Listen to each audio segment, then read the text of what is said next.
வைகைன்னு ஒரு நதி வரும், அந்த பக்கம் மட்டும் இறங்கிறாதீங்க. ஒரு இருட்டான ரூமுக்குள்ள போறோம், என்னவா இருக்கும்? இருட்டு அறைக்குள்ள போனா எப்படி இருக்கும்? பேய் இருக்குமா? இவரு லதா மங்கேஷ்கர் பாட்டு கேட்டுக்கிட்டு இருப்பார், அவங்க தேங்காய் சட்னி அரைச்சிக்கிட்டு இருப்பாங்க, குர்ரு மிக்சி ஓடும், குர்ருன்னு மிக்சி ஓடும். தொந்தரவு செய்யக்கூடாதுன்ற ஒரு அறிவு கூட உனக்கு கிடையாதா? அந்த அம்மா வந்து சிம்பிளா கேட்பாங்க, லதா மங்கேஷ்கர் அவங்களுக்கு தேங்காய் சட்னி அரைச்சு தருவாங்க, நான் தானே அரைச்சு தரணும் சார்.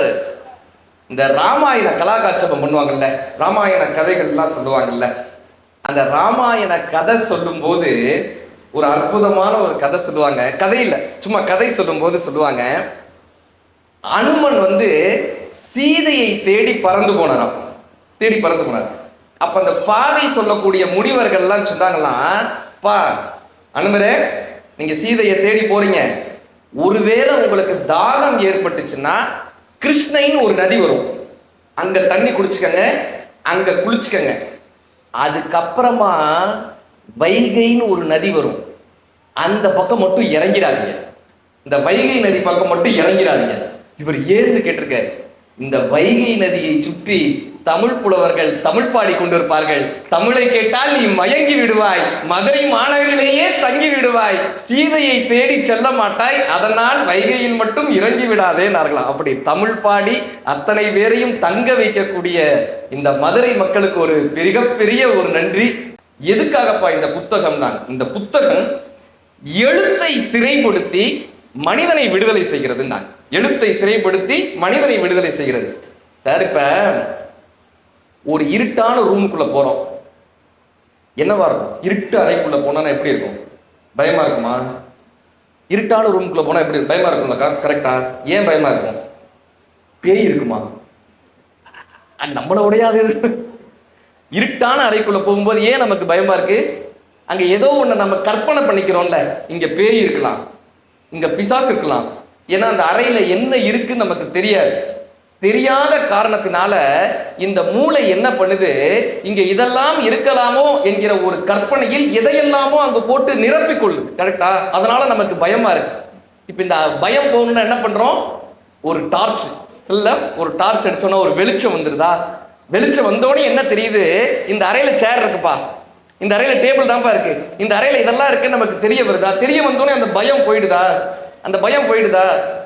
இந்த வாழ்க்கை என்பது ஒரு இருட்டான அறை. நாளை என்ன நடக்க போகிறது என்று நமக்கு தெரியாது, நாளை எதுவாக இருக்க போகிறது என்று நமக்கு தெரியாது. இந்த இருட்டான அறை நமக்கான பயத்தை கொடுத்து கொண்டே இருக்கிறது. இந்த புத்தகம் என்கிற விளக்கு வெளிச்சத்தை தருகிறது. யார் இந்த புத்தகம் என்கிற விளக்கை கையில் எடுத்துக்கொள்கிறார்களோ அவர்களுக்கு அறிவு என்கிற வெளிச்சம் பிறக்கிறது.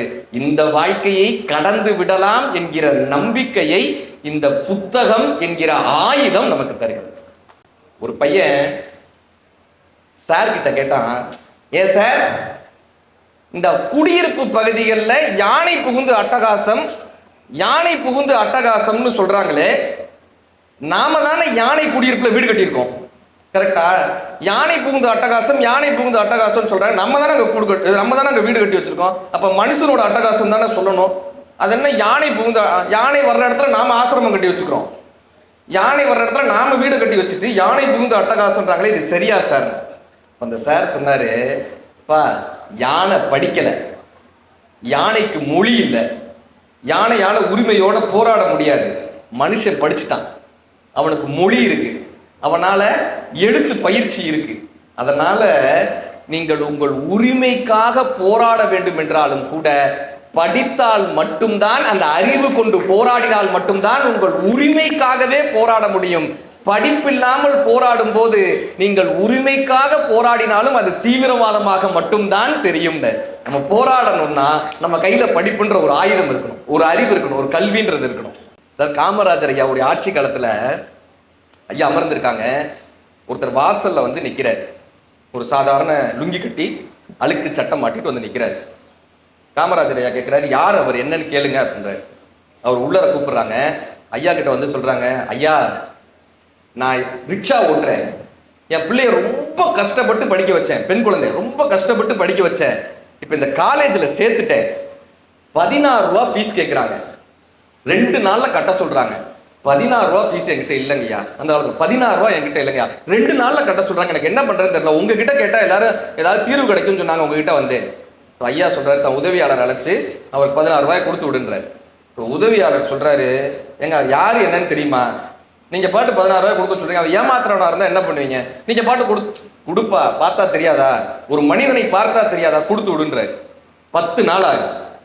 திரும்பவும் அதே ஆள் வந்து நிக்கிறார், அதே இடத்துல வந்து நிக்கிறார்.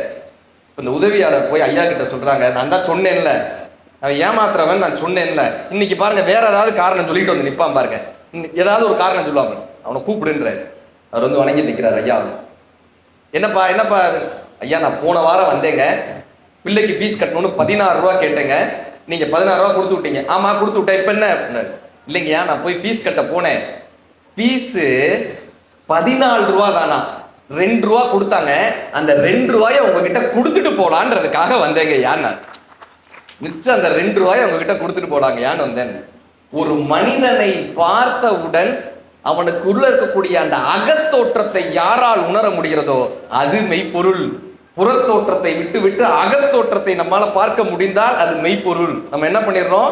நல்ல காஸ்டியூமோட நல்ல வெளி தோற்றத்தோட ஒரு மனிதன் வந்து அவனை நல்லவன் நம்பிடுறோமே. காவி போட்டு உத்தராட்ச மாலை போட்டா காலில் விழுந்துடுறானே. கரெக்டா? மகாத்மா காந்தி ரொம்ப பிரபலமா இருந்த தருணம், மும்பையில ரொம்ப பிரபலமா இருந்த தருணம். அப்ப எல்லாரும் காந்தி மாதிரி வேஷம் போட்டுப்பாங்க, எல்லாரும் காந்தி மாதிரி வேஷம் போடுவாங்க. டீ விற்கிறவங்கல இருந்து எல்லாருமே இந்த வியாபாரத்திற்காக எல்லாரும் காந்தி வேஷம் போட்டுப்பாங்க. இந்த மும்பை ரயில்வே ஸ்டேஷன்ல நீங்க பாத்தீங்கன்னா அந்த பீரியட்ல 30 பேர் 40 பேர் காந்தி வேஷம் போட்டுக்கிட்டே சுத்தி இருப்பாங்க. காந்தியே அங்க போயிருக்காரு, மகாத்மா காந்தி அங்க போயிருக்காரு. அவர் ஒரு பயணத்துக்காக போயிருக்காரு. பார்த்தா அந்த ரயில்வே ஸ்டேஷன் முழுக்க தன்னை போல் வேடம் அணிந்த மனிதர்களையா பாக்குறாரு. ட்ரெயின்ல ஏறிட்டாரு. ட்ரெயின்ல ஏறி பார்த்தா ட்ரெயின்ல 20 பேர் காந்தி மாதிரி வேஷம் போட்டு நிக்கிறாங்க, அவர் மாதிரியே இருக்காங்க எல்லாரும். இப்ப இந்த டிடிஆர் வராரு, நேரா அந்த வேஷம் போட்டவங்களெல்லாம் விட்டுட்டு நேரா மகாத்மா காந்திட்ட வந்து, பாபுஜி எப்படி இருக்கீங்க, உடம்புலாம் பரவாயில்லையா, இப்ப என்ன பயணம், என்ன என்ன மீட்டிங், என்ன பயணம் எல்லாம் கேட்கிறாரு.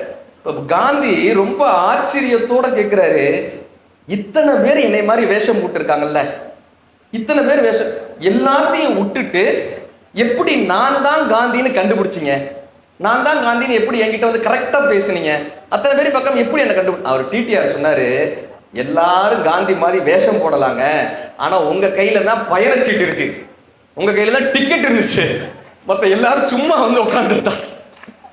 மகாத்மா காந்தி போல் வேஷம் போடுவது எளிது, அந்த சத்தியத்தையும் உண்மையையும் பின்பற்றுவது கடினம்.